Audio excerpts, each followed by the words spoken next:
Ischia Cornazzi. I gialloneri arrivano da una vittoria importante, gli ospiti dal turno di riposo. Chi uscirà da questa partita con i 3 punti? I locali in lotta a playoff o la Cornazzi in cerca della rimonta?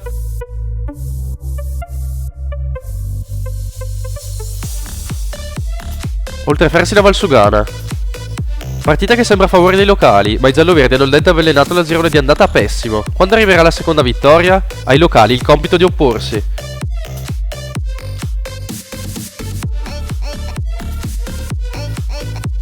Premiero Cauriol.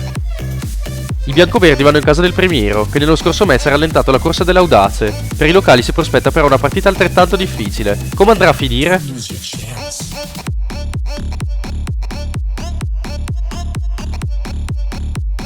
Ronsegno Audace.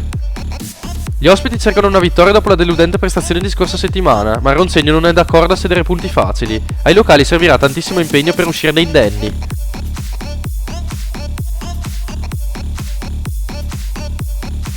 Tesino Montipallidi. Una ripresa di campionato positiva per gli ospiti, meno per il Tesino uscendo dal derby con le ossa rotte. Riuscirà la Montipallidi a trovare la seconda vittoria consecutiva? Staremo a vedere.